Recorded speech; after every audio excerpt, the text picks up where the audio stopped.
Bank Negara Malaysia has accepted an application by Sapura Energy for assistance to mediate debt restructuring negotiations with its multi-currency facilities MCF financiers.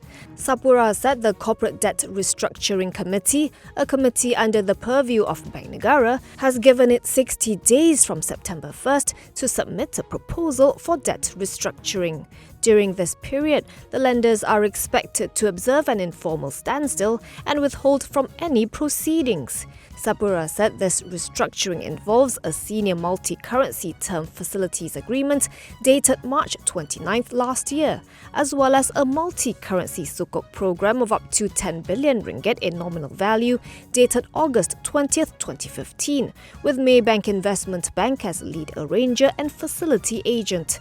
Its subsidiary Sapura TMC is the borrower for the senior multi-currency term facilities agreement and issuer of the multi-currency sukuk program. Sapura Energy's shares were down 10% to 4.5 cents, valuing the oil and gas company at 719.06 million ringgit.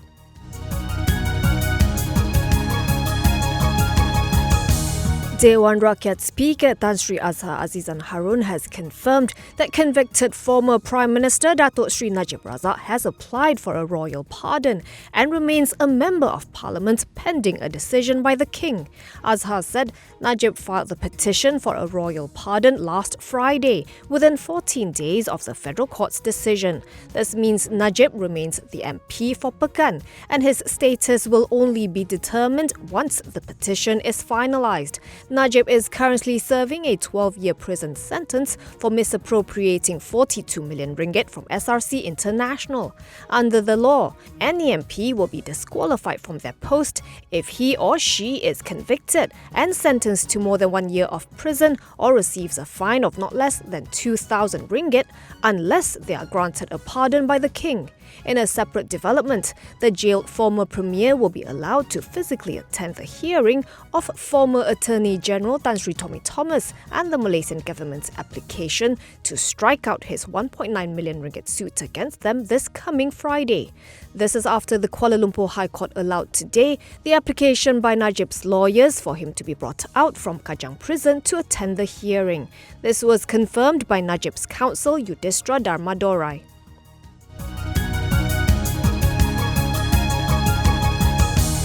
The former chairman of Lembaga Tabung Haji, Datuk Seri Abdul Aziz Abdul Rahim, will still have to undergo his ongoing graft and money laundering trial in the Sessions Court in Kuala Lumpur.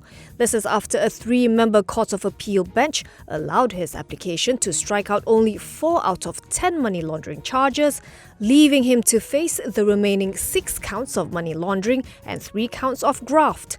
Abdul Aziz was appealing against the High Court's decision last March, which dismissed his application to strike out 3 corruption charges involving 5.2 million ringgit in connection with road projects in Perak and Kedah, and 10 money laundering charges involving 13.9 million ringgit, which he allegedly received from builder Menuju Asas. The appellate court ruled today that the 4 charges were to be dropped, as the exact location where the offences were committed was not stipulated. Judge Datuk Sri Kamaluddin Muhammad Said, who sat with Datuk Abu Bakar Jais and Datuk Che Muhammad Ruzima Ghazali, unanimously ruled that the other charges are in order and do not prejudice Abdul Aziz.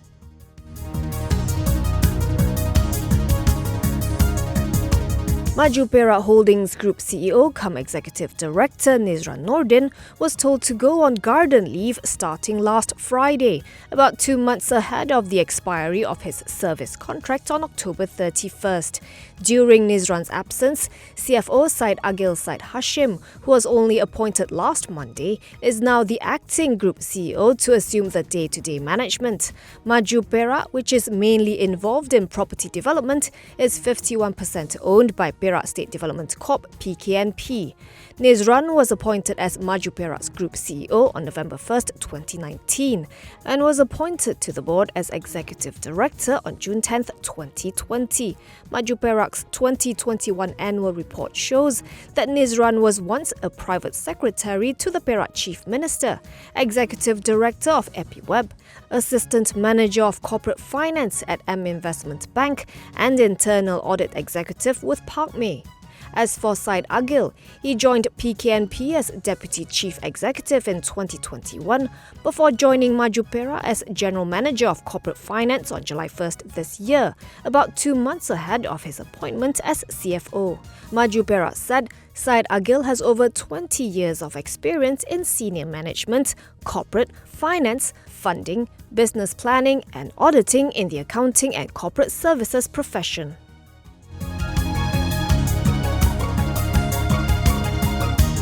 Kellington Group has won a 330 million ringgit contract from a world leader in semiconductor solutions, raising to 1.28 billion ringgit the total orders it has received so far this year. This, the group said, is a fresh record in terms of value of new contract wins, surpassing last year's total new orders of 1.19 billion ringgit and also brings its current order book to 1.87 billion ringgit. The ultra-high purity UHP contract was awarded to Kellington's subsidiary Kellington Technologies. It did not provide the name of the company that awarded the job, though its Group Chief Executive Officer Raymond Gunn did mention that it was from a repeat customer. Under the contract, Kellington will be undertaking the bulk and specialty gas system distribution works for the expansion of a manufacturing facility in Kulim, Kedah. The project will commence this month and is slated for completion by September 2024. Kellington shares closed 1.64% higher at RM1.24, valuing the group at 800.11 million ringgit.